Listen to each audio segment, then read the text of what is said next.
When you sat in the courtroom and you looked at Justine, did you see remorse? No. That's the thing that our family is missing from her. I think she's just in denial. What do you think was going on with her? I don't know at all, because I saw the lack of remorse too. I just didn't understand it. I don't understand it to this day. She was numb. I mean, and I understand that. We were all kind of numb sitting there.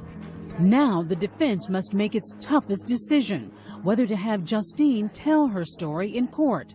An agonizing choice, but in the end, they elect not to put the teenager on the stand and risk a tough cross-examination. She suffered profound brain trauma. She doesn't remember the accident at all. Had they put her up on the stand, I think they would run the risk of her alienating the jury by not being able to offer any kind of explanation for what happened that night. We're finished, Your Honor. So the defense rests. Ladies and gentlemen, the case is now submitted to the jury. Justine's lawyers reject a last-minute prosecution offer of a lesser charge, one that could mean as little as a 4-year sentence. Court is now in recess. The bailiff will conduct the jury to the jury room. All along, they've gambled on an all-or-nothing victory. And now, two families wait. They would not have to wait long. After 4 hours, the jury is back. The Honorable Catherine Curtis presiding. The court clerk reads the verdict. To the charge of deliberate homicide for the death of Aaron Thompson, guilty. To the charge of deliberate homicide for the death of Caden Odell, guilty. The words echo in the courtroom. Justine's family breaks down. Aaron Thompson's too. I think we all just cried. It was relief that at least the truth was reached by the jury, but it was also sadness for her, for her family. I think we all were just kind of needing this to be done, wanting the truth to be heard. Ms. Winter, having been convicted of 2 counts of deliberate homicide. In my 28 years as a prosecutor, it's been one of the worst cases I've ever dealt with. How easily it could have all been prevented. A tearful Justine is led from the courtroom. And they took her away and did not let her hug her family. It was, very, very sad. One of the first things you said was you felt for Justine's parents. It would be so painful for me for anybody to know that you'd cause the death of somebody, having to face that. This is their baby girl, and that she is going to have to pay a consequence for this.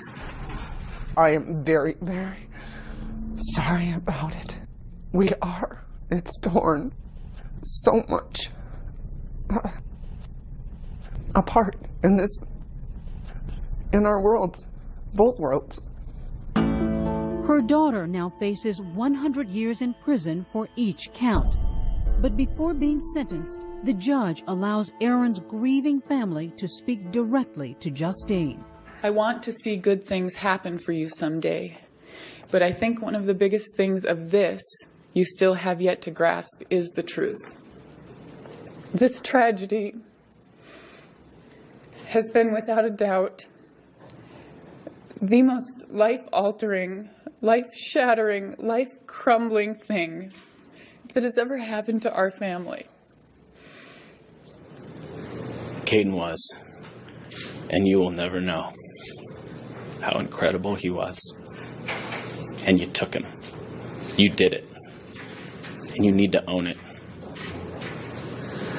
You killed my boy. You need to own it.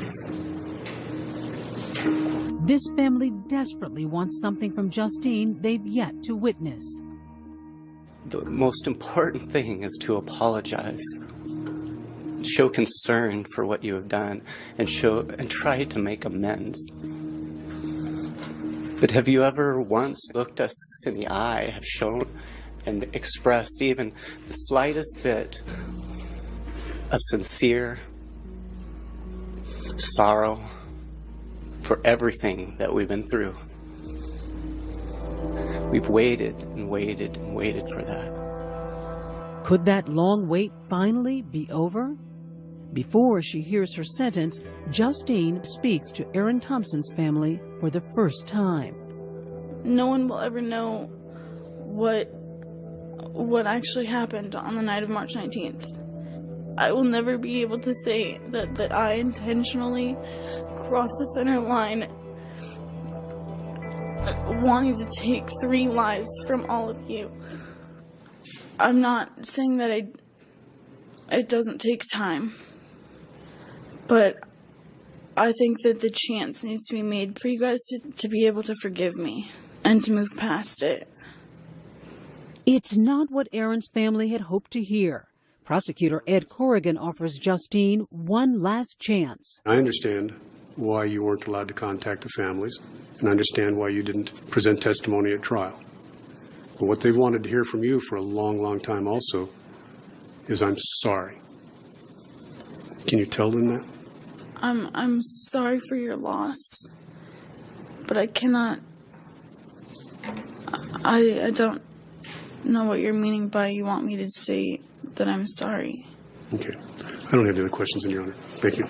And with that, Judge Curtis pronounces her sentence. For the crime of deliberate homicide for the death of Aaron Thompson, the defendant is committed to the Department of Corrections for a period of 30 years, with 15 years suspended. Then the same sentence for the death of 13-year-old Caden, 30 years. But Justine will be eligible for parole after 7.5 years when she's 25. I think it'll hopefully give her a chance to have a life, to go to school or get married and have children or whatever she wants.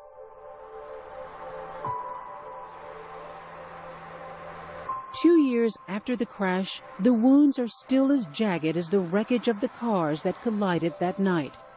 And in the end, the case would not rest as much on justice as on forgiveness. Have you forgiven Justine? I think to really forgive her would take her being sorry. Even if she doesn't remember that night, she would still have to own it that this was her.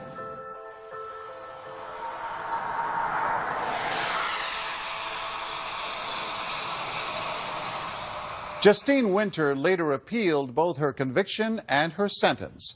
As of 2014, those appeals have been denied. While in prison, she received her high school diploma with honors. Up next, a devastating crime. He pulled off my pants. He was hitting me. He raped me. He goes to prison, but it's hardly the end of this story. She said, "I've done a terrible thing. I deserve to be punished." Stay with us.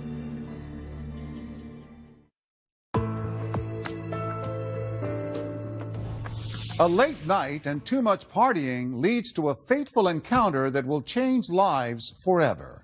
As Chris Cuomo first reported in 2010, what happened between a beautiful young woman and a man she didn't know would raise all kinds of questions about truth, justice, and what it takes to do the right thing.